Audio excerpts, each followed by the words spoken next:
Welcome back, everyone. Mindy here with you today for Neat and Tangled. And in today's card, I'm going to be creating this one layer scene using some stencils from Neat and Tangled and also the fairies from To the Stars. I thought these would look really cute as little girls playing at the beach. So we'll go ahead and get started. I'm going to first start off my card by stamping out my images. So I am using two stamp sets for this. The first one is To the Stars. This was recently released in the April 2019 release. So I'm stamping out a couple of the fairies and some of these really cute puffy clouds. I am using Neenah Solar White cardstock in 80 pound.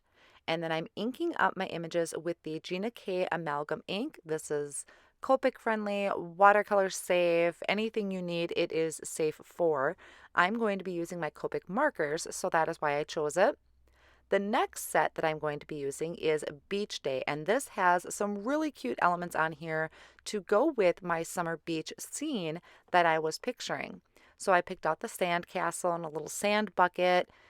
There's a little seagull and then the star on there. And there's also a flag, but I didn't end up using that flag. It ended up just being too big in proportion to my fairies. So I do color it, but I'm not going to end up using it. I'm going to dive right in and do the coloring. And I apologize. Some reason my camera had froze while I was filming the skin coloring. So I apologize that that's not here, but I do have the rest of the footage. And I'm going into the hairs where you're seeing here. I do use the same colors for both girls when it comes to the hair. I will have all of those colors that I'm using for the Copic markers listed down below, and then I will also have them listed over on my blog, so you're always free to reference that. I'm just going with a dark brown hair. This is just a great go-to combo for me to use when I'm coloring brown hair. My daughter has brown hair, so it's just kind of natural for me to grab these colors and easier to keep the hair colors the same for me. Next, I'll move into the sandcastle, and I'm using E35, E33, E31, and E30. I didn't start with those right away. I think it was I added in the E33. And I do use some tip-to-tip marker coloring if a color wasn't blending well for me. And what that is I'm taking, for instance, an E33, and I'll take my E31 marker and just kind of pick up some color off of the tip of the marker. And then that just helps blend. So if you're having a hard time blending between colors, that is a really good way to do it, is that tip-to-tip blending. You're just picking up color from that darker marker you had used and picking it up with the lighter marker. I've done it a few times and it just helps that transition a little bit better. It doesn't contaminate your tips. You can rub it off on scratch paper if you're doing some really dark colors and it doesn't seem to be coloring off. So you can always go off on some scratch paper afterwards to clean up your marker tip a little bit. For the clouds, I'm just using two colors, so B01 and B000, just adding a little bit of shading to the bottom and to one side and then blending out. And I'm leaving the majority of the clouds white. I just wanted to have a little bit of shading there. Now for the outfits, I'm using a green combination here for one of them. I'm not going to color in each individual stripe. I'm just adding my darkest area to the left-hand side and then making the brighter area on the right. And I'll do the opposite for this little girl in the purple dress. So for her, the darkest area is on the right, lightest area is on the left. I wasn't quite sure at this point where they were going to sit on my card, but I just kind of wanted to have a contrasting area to them. Then I'm going to come in and I'll color the sand bucket, just adding some really nice bright colors, a little bit of shading to the right-hand side of the bucket with the R59, and a little bit on my flag on my sand castle. And I do come in here and I'm coloring in this larger flag. I wanted to try and show that it was waving in the wind. So I'm actually going to add an R59 right in the middle as kind of a shadow point where the flag would dip in. I don't usually color flags that way, but I thought it was something really neat to try, and I think it gave a really great effect. I will save this in my stamp pouch for a future card just in case I need it. And then I'll come in and I'll start coloring my little bird. I wanted to have a couple different colors for the bird, so I did W8 and W6 on the wing, just a little bit of color there. And then W2 and W0 for the body.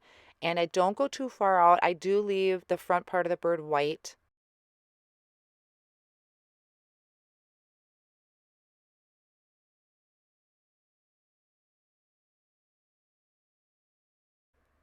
And on the sun, I'm going to have the darkest part of my sun be in that bottom left-hand side corner, and I'm going to leave a little sunspot there in the top. And you can see I'm doing just a little bit of that tip-to-tip coloring there.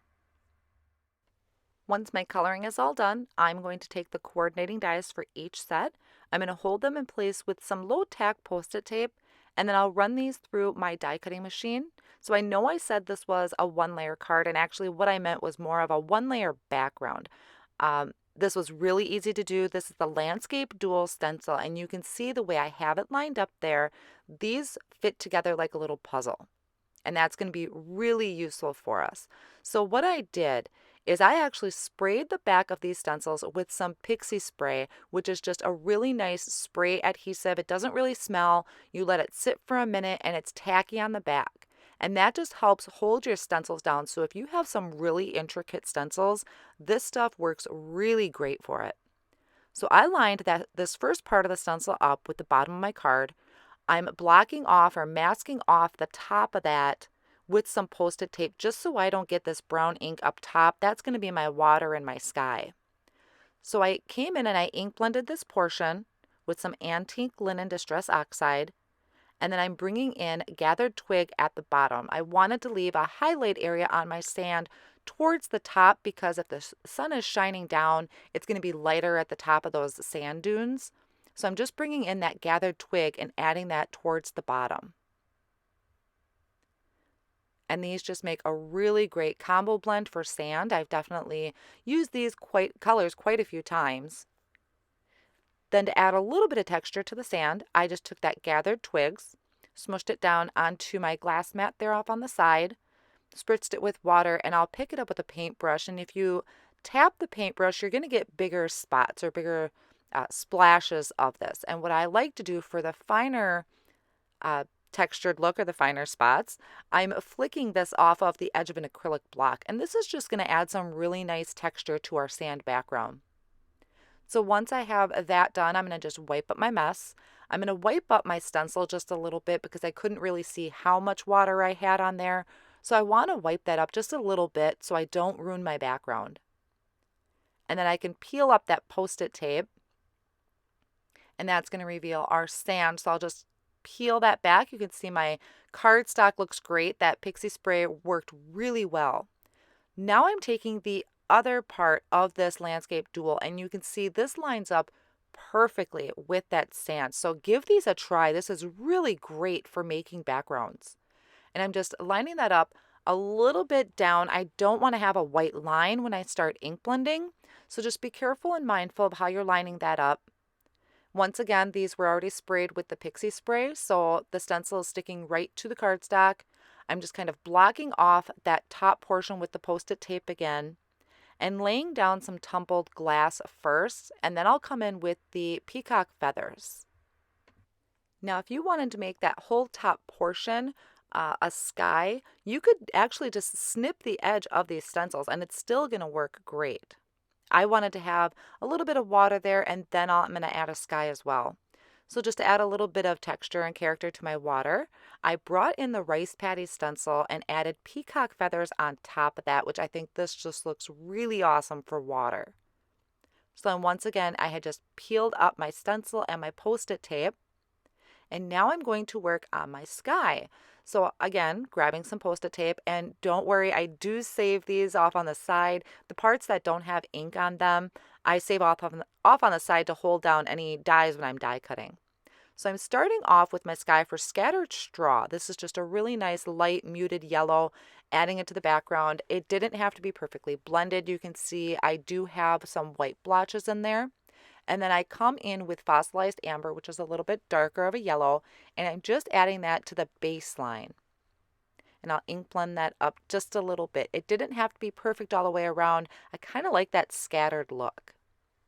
So there we have a 1-layer background. So I was really happy. You could see I did a little finger tap dance there because I was really happy with how this turned out.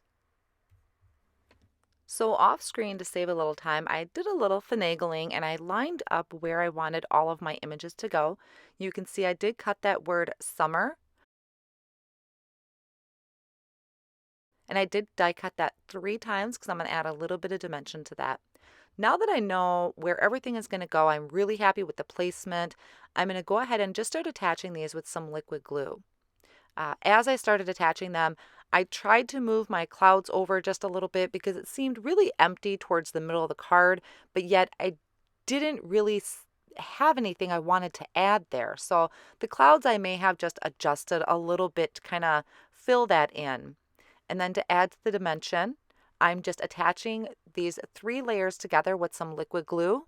And I'm doing that on top of just some post-it, a little post-it note to kind of catch any of the excess glue and it doesn't get on top of my glass mat there. So that's just a time saver for me when it comes to cleanup. Now the last leg of the card is just going to add a little sentiment to the top there above summer. So I'm taking a scratch piece of black cardstock that I have and lining up this word hello. This is also off of the Beach Day stamp set. And I just prepped that cardstock with an anti-static powder tool, stamping my hello in some embossing ink, and then heat embossing with white alabaster embossing powder. And I just trimmed that down to a little strip, and I'm going to add that right above my summer. So that is going to finish up my card for today. I hope you enjoyed it, and taking a look at the Landscape Duo Stencil, which I thought was a really great stencil. Once you figure out how to use it, I hope this video helped you with that. And also using these fairies other than a night sky or up in the sky, I thought they were super cute to have them playing out at the beach, and I'm looking forward to summer and warmer weather. Thank you so much for joining me today, and I'll see you next time.